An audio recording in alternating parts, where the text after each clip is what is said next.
चाहेंगे माननीय प्रधानमंत्री जी आगे आएँ और किसानों से वार्ता करें।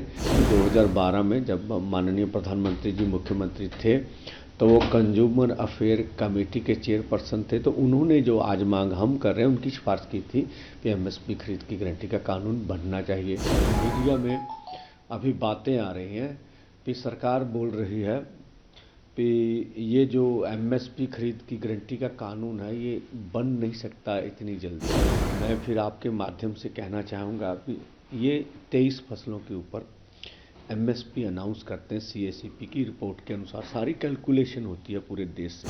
तो जिन फसलों के ऊपर आप एमएसपी दे रहे हैं पहले से अनाउंस करते हैं, कुछ की खरीद करते हैं, बाकियों की खरीद नहीं करते। हम तो इतना ही कह रहे हैं ना, उसके ऊपर लीगल गारंटी दे दीजिए भी उस एमएसपी से नीचे हमारी फसल ना बने। किसान और खेत मजदूर का कर्ज खत्म कीजिए। लखीमपुर खीरी देखिए, अभी 1 महीना रह गया। हमने बोला आप अगर देश के किसान का हृदय शांत करना चाहते तो उनसे इस्तीफा ले लीजिए, उनके लिए भी सरकार तैयार नहीं है।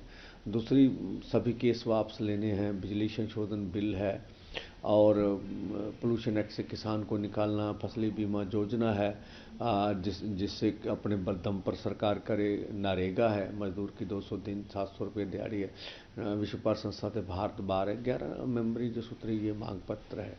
लेकिन मुझे लगता नहीं है कि सरकार सिंसियर है। जो मीडिया में अभी बातें आ रही हैं कि सरकार बोल रही है कि ये जो एमएसपी खरीद की गारंटी का कानून है ये बन नहीं सकता इतनी जल्दी। मैं फिर आपके माध्यम से कहना चाहूँगा कि ये 23 फसलों के ऊपर एमएसपी अनाउंस करते हैं। सीएसीपी की रिपोर्ट के अनुसार सारी कैलकुलेशन होती है पूरे देश से। तो जिन फसलों के ऊपर आप एमएसपी दे रहे हैं पहले से अनाउंस करते हैं, कुछ की खरीद करते हैं, बाकियों की खरीद नहीं करते। हम तो इतना ही कह रहे हैं ना, उसके ऊपर लीगल गारंटी दे दीजिए भी उस एमएसपी से नीचे हमारी फसल ना बने। तो इसमें कमेटी का तो सवाल नहीं है। सीएसीपी की रिपोर्ट आपके पास है, आप पहले चीज़ अनाउंसमेंट कर रहे हैं।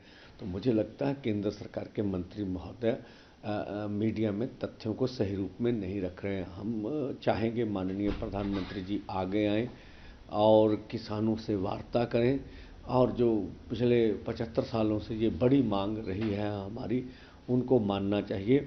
और हमने आज भी आपके माध्यम से रखते हैं कि 2012 में जब माननीय प्रधानमंत्री जी मुख्यमंत्री थे तो वो कंज्यूमर अफेयर कमेटी के चेयरपर्सन थे, तो उन्होंने जो आज मांग हम कर रहे हैं उनकी सिफारिश की थी कि एमएसपी खरीद की गारंटी का कानून बनना चाहिए। 2018 में मोदी सरकार के समय में जो उस समय के खेती मंत्री थे उनके बड़े अधिकारी की चिट्ठी है हमारे पास भी। हम C2+50% के अनुसार जो फसलों के दाम देंगे। और जबलपुर हाई कोर्ट का निर्णय भी हमने उसके सामने रखा। तो कोर्ट में कोई भी जब मैटर जाता है तो वो पूरी कैलकुलेशन होगी भी आपकी फसल पे इनपुट्स क्या हैं, सरकार का क्या पक्ष है। जब माननीय हाई कोर्ट ने बोला है तो किसी आधार पर ही बोला होगा। तो हमने पहले बोला भी आपके पास सभी चीज़ें थी और हैं।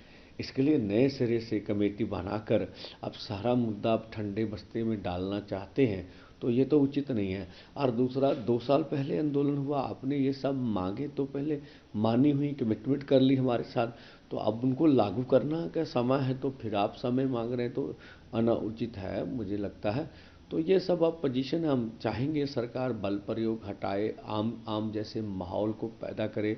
हरियाणा पूरी तरह 161 कंपनियां लगी हुई हैं पूरे हरियाणा में। जैसे अब हमने पढ़ा जो राजस्थान है उनके 3 जिलों में भी इंटरनेट को सेवाएं बंद कर दी गई। तो मुझे लगता है ऐसा नहीं होना चाहिए किसी भी जमहूरियत कंट्री में। हम इस देश के किसान मजदूर हैं, हमें अपनी बात रखने दीजिए। हम आगे आपने हमारी बात माननी ना माननी एक अलग बात है, हम तो चाहे हमारी बात माने, लेकिन हमें लोकतांत्रिक तरीके से अपना प्रदर्शन करने का अधिकार देना चाहिए।